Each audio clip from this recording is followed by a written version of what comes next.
Welcome to Donmar TV News Channel, mga balita sa buwan ng Nobyembre. Could you please stop complaining? Oh! Complain ka ng complain eh. Gumawa ka na lang ng mabuti. Hindi nga. Tumulong ka na lang kaysa mag-complain ka.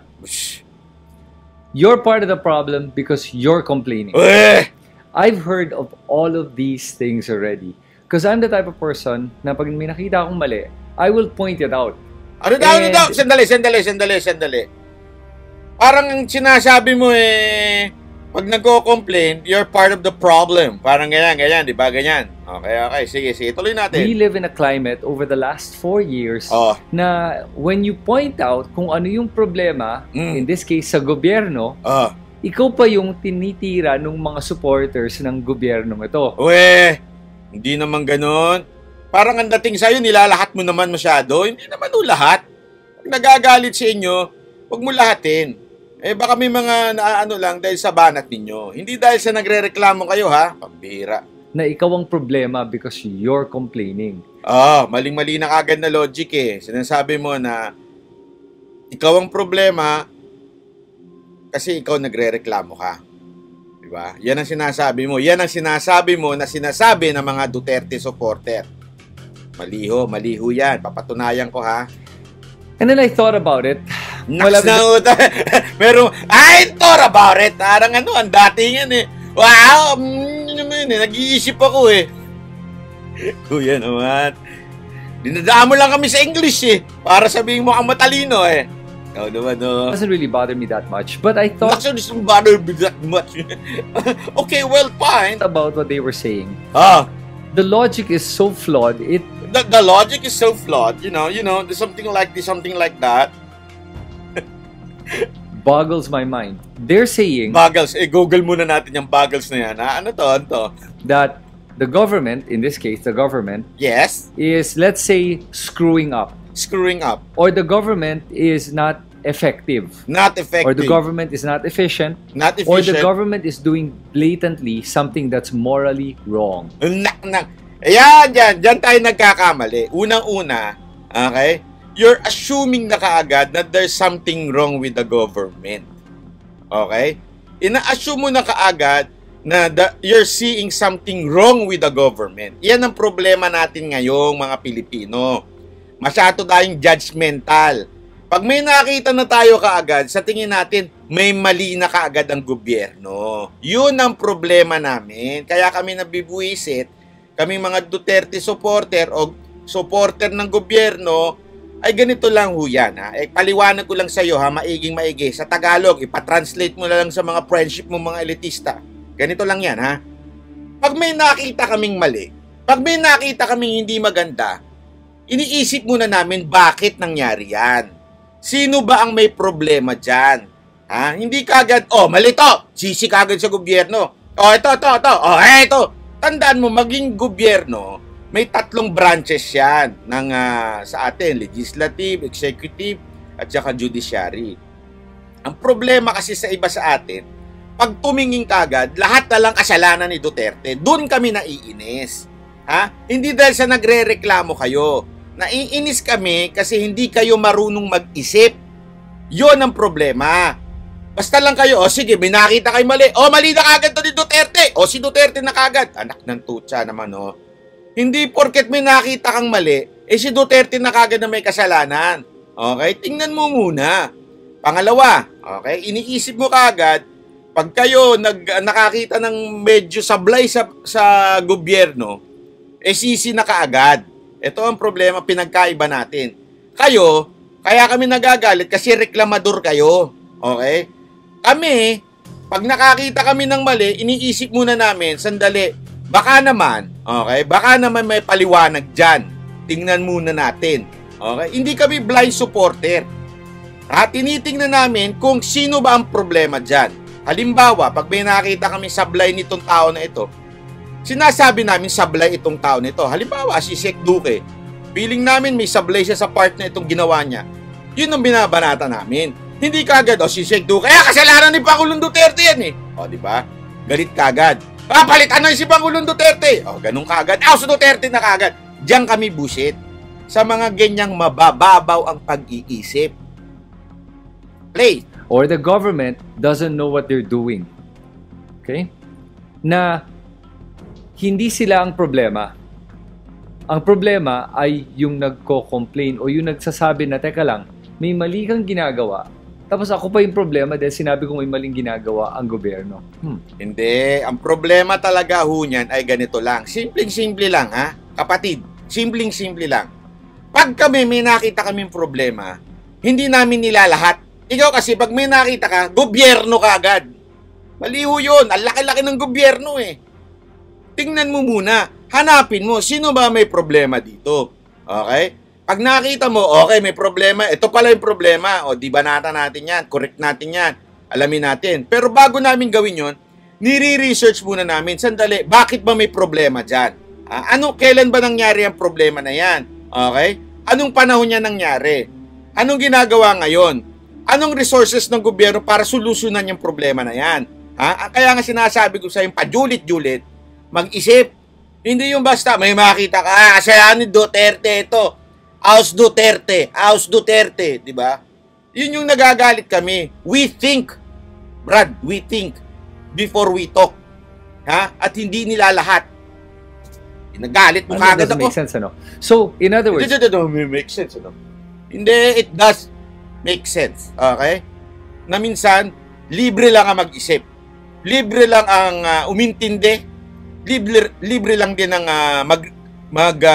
tanong-tanong kung ano ba problema. Ganun no. Mag-isip muna. Pag may nakita kang mali, tapos ikaw pa yung nagsabi ng teka lang, mali yan, ikaw pa yung may problema. Ikaw pa yung part... Ulit-ulit naman si Kuya eh! ...ng problema. Oh. Pag may nakita kang nagnanakaw, ikaw yung magsalita, sasabihan ka pa na, you're part of the problem because you're complaining. Iyan na nga sinasabi ko! Halimbawa, sige, sabihin na natin, halimbawa, ito si Ontiveros, may nagreklamo itong si Kowa, kesyo ganito daw yung nangyari dito sa ASEAN. Tayo, yung ibang mga Pilipino, yung mga pabigat sa Pilipinas, ano kagad? Magre-reklamo kagad, sasabihin, may ninakaw ang gobyerno, may ninakaw ito si ganito. Yan ang problema. Kesa muna iniisip ho natin, sandali, tama bang may ninakaw dyan? O baka naman ganito. Hindi kasi ang problema ay meron na tayong prejudgment. Okay? Kung tama man yung English ko paki-correct na lang.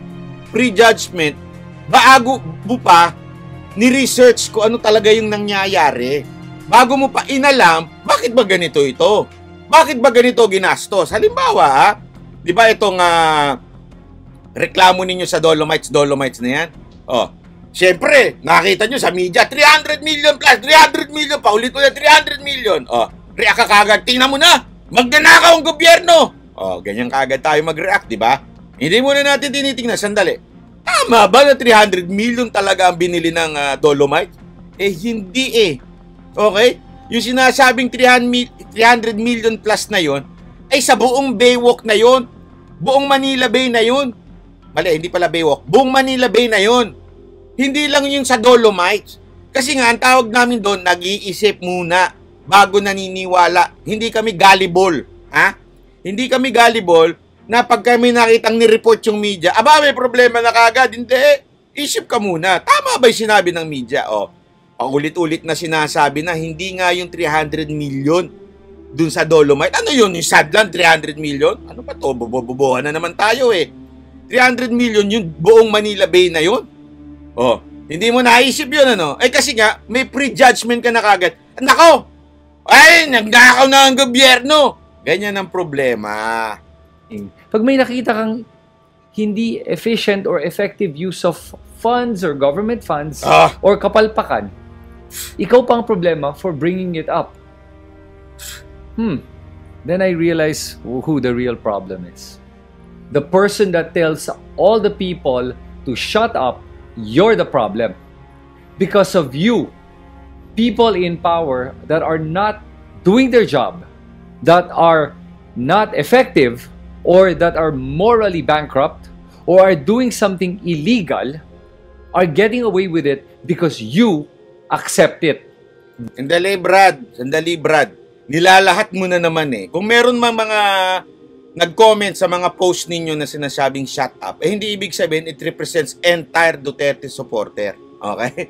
una, mali na kagad yun. Yung kagad na logic mong yung maling-mali na. Okay?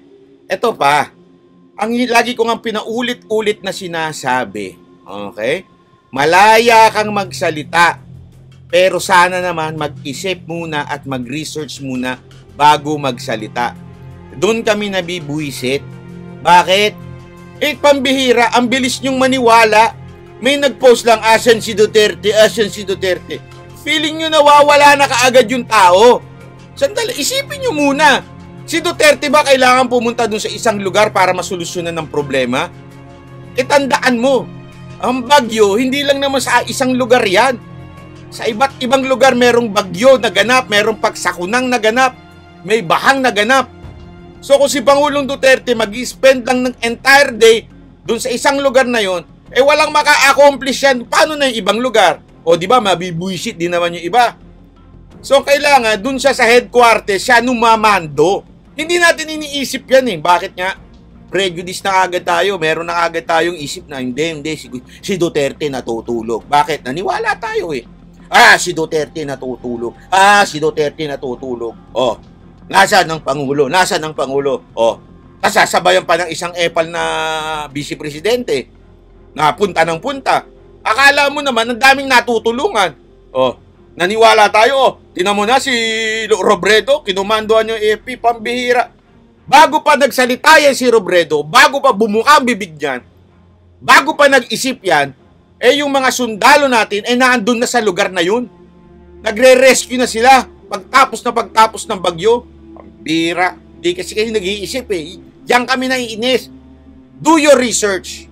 At huwag maging pre-judgment. Nako, masyado kang judgmental. Willingly, wholeheartedly, pumapalpak na ang gobyerno mo, nagpe-pretend ka pa ulit. Yun na nga problema, iniisip mo kagad pumapalpak eh. Bubulag-bulagan ka, sinasabi hindi nagbubulag-bulagan ang tawag doon, nag-iisip. Hindi gullible ang tawag doon. Na walang mali. May ginagawa ng mali, sa mata mo, wala pa rin... Paulit-ulit eh. Kasi bago mo pa i-judge, bago ka pa bumuka bibig mo, sinabi mo na kagad may mali. At pag may nagpapakita sa iyo ng mali... Ang tanongin mo, saan nagkamali? Sino nagkamali? Tama bang may mali? Sila pa yung inaaway mo. Talaga kaawain dapat kayo! Pambira! Hindi kayo aawain kung ganyan kayong mag-isip. Like a person in a toxic relationship na sinasabi jowa ha! Usapan jowa tayo! Sige, huwag mo ngamunin pagtungkol sa jowa. Sige. Usapan jowa tayo. Na kaibigan mo, pare, ginagago ka na. Or mare, ginagago ka na. Tapos, ayun na nga ang problema eh. Tingnan mo na. Dito tayo sa jowa ha. Sinasabi mo na kasi yung kaibigan mo sinasabi na may problema. Pare, niloloko ka na. Anong basya mo na niloloko ka na? Kasi yung misis mo hinahatid ng iba't ibang lalaki sa bahay mo. Oh. Pambira, di mo muna inalam eh. Grab yun eh. Natural, iba-iba driver nun, iba-iba sasakyan. Inisip mo na kagad nangangaliwa yung asawa mo. Kasi nga ang tawag doon, nag-judge ka na kaagad, ginajudge mo na kaagad yung tao nang hindi mo man lang iniisip o hindi ka man lang nagre-research at nagtatanong muna. Tapos magagalit ka pa dun sa jowa, sabi mo, bakit tayo maniwala sa akin? Concerned lang naman ako sa'yo. Alam mo ba tayo maniwala nung boylet? Doon sa kaibigan niya? Kasi tatanga-tanga, hindi nag-isip, hindi nagtanong muna. Kung ako yung jowa, sabi ko, taka kasi, mag-isip ka muna. Isipin mo muna. O kaya tanungin mo muna ako, bakit iba-iba nag-aatid sa asawa ko? Diba? Kasi nga, sasabihin ko sa'yo ngayon, kasi nga nag-grab yan grab yung, yung sinasakyan niya, ikamot ka ngayon sa ulo, ay oo nga. Kasi nga, hindi ka muna nagtanong, hindi ka muna nag-isip, hindi ka muna nag-research. Jowa pa tayo. Sige, jowa mo pa. Hindi, mahal ko siya. Imagine mo yun, ginagago ka na, sinabihan ka ng kaibigan mo, pare, ginagago ka na. Tapos magagalit ka pa sa kaibigan mo for pointing it out. Hindi, nagagalit ako sa kaibigan ko kasi tanga. Hindi nag-iisip, hindi nagtatanong. Judge ng judge. That's exactly what's happening with our country right now. No. Ha? No. That's not what's happening. Ang sinasabi kong nangyayari ngayon, hindi ko kasi kayo medyo nagre-research minsan. Yan ang problema talaga. Hindi ko kayo nagtatanong, hindi kayo nagre-research, hindi nyo inaalam. Basta lang kayo naturo ng turo, kasalanan ni Duterte, kasalanan ni Duterte, kasalanan ni Duterte. Hindi nyo muna iniisip. Hindi ko kami blind supporter. Sa katunayan, marami nga ho sa gabinete ni Pangulong Duterte, hindi namin gusto, sinasabi nga namin eh. Pero bago kami magreklamo, inaalam muna namin. Ano ba dahilan? Ilang government official na binanatang ko, kahit yung ibang mga vlogger, ang dami-dami na binanatang government official. Hindi naman kami sinasabihan ng mga Duterte supporter, "Oy, shut up! Walang gumagano sa amin. Kasi pinapaliwanag namin, bakit sablay si ganito? Bakit sablay si ganire? The people in power, ginagago na ang mga Pilipino at ang ating bansa. Ang mga sumusuporta sa kanya dahil sa sobrang pagmamahal, nabubulag na, sila pa ang galit sa mga nagpapakita ng mga pagkakamali at mga katarantaduhan ng gobyerno to. Ulit-ulit! Sa mga gumagawa ng mali, gumagawa ng katarantaduhan o kapalpakan, nagagalit ka sa mga nagsasabi sa mga kapalpakan, katarantaduhan. Pre, kailangan bang paulit-ulit? Ganyan ba kahina ang utak ng mga followers mo? At kamalian. Yun ang mali. If you're one of those people that are upset because the news is reporting all the wrong, the mistakes, or the things that the government's not doing correctly, you're part of the problem. Because you should be complaining that sakit sa bangs mo, Brad. Ang sakit mo sa bangs. The government is screwing up. You should be complaining when the government is doing things that are illegal or immoral.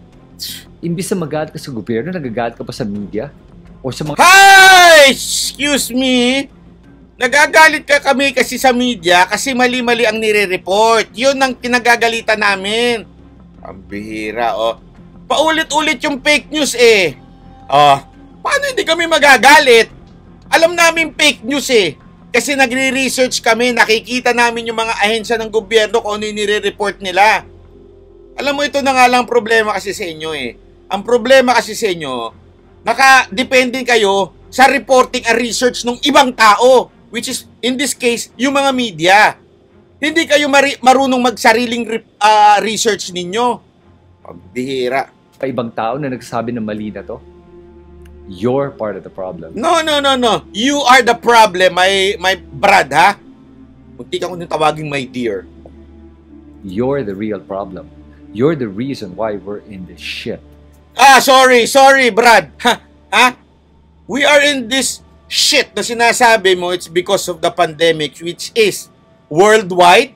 Second, yung bagyo, kontrolado ba natin? No! Ha? Lahat yan darating. Ang tanong, is the government responding well? Ay, pabambihira, kaliwat kanan ng rescue. Ang problema kasi sa inyo, ha? Ito, explain ko lang sa inyo ng maigi, ha? Para maintindihan mo, Brad. Ha? Algorithm. Okay?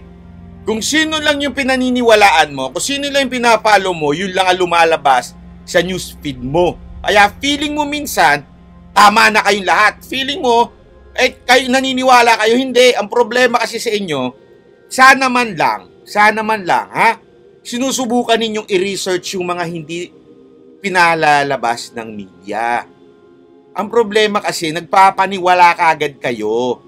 Tapos, since naka-follow kayo doon, panay ang open nyo doon, yun lang ang lumalabas sa newsfeed nyo. Ang tawag dyan, algorithm, Brad. Algorithm. Mapa-YouTube, mapa-Facebook, meron yan. Okay? Kaya nga, itong suggestion ko sa'yo, Brad, ha? Labas-labas ka rin sa bubbles. Labas-labas ka din dyan sa mundo mo. Mag-research ka nung mga departamento. Tingnan mo, is the government really sleeping? Are they really responding to this pandemic? Ang problema kasi, paniniwalaan mo si Pinoy Ako Vlog. Sino paniniwalaan mo? Si Rappler. O sino paniniwalaan? ABS-CBN. Lahat yan, puro bitter. Natural, ano reaction mo? Bitter ka na rin kasi hindi ka nag-research eh. Yan na pinagkaiba natin. Kaming mga Duterte influencer, vlogger, kung ano man ang tawag mo sa amin, nire-research namin maging yung sinasabi ninyo. Pati mga sinasabi ng kalaban, nire-research namin. Tapos, i-research namin ngayon ito sa mga ahensya ng gobyerno. Ano ba ginagawa? Meron ba? Ito talagang tamad ito. Di gagalit kami. Di ba? Kino-complain namin pag kami nakita kaming mali, pero bukas ang isip namin. Tingnan muna natin lahat ng anggulo. Because sinusuportahan mo na ang mali na nga, kitang-kitang mali, sinusuportahan mo ang nakikita mo na ng immoral at illegal. Immoral na kagad. And tuloy pa rin ang pagsuporta mo. Ikaw ang problema ng bansa. Hindi. Naks na nga. May ganun ha. Ikaw ang problema ng bansa. Hindi. Ganito lang yan ha. Mga kaibigan, paulit-ulit kong sinasabi sa inyo. Do your research. Okay? Huwag kayong magdepende sa media. Huwag kayong magdepende sa kwento ng vloggers o influencer. Kahit nga ho sa akin eh. Kahit kanino. Do not believe na agad-agad. Do your research. Okay? Tapos, pag sinabihan namin kayo na stop complaining, it's because nag-research kami, inalam namin ano ba talaga problema. Yun ang dapat gawin nating bawat Pilipino, ano man ang political affiliation mo, do your research. Okay?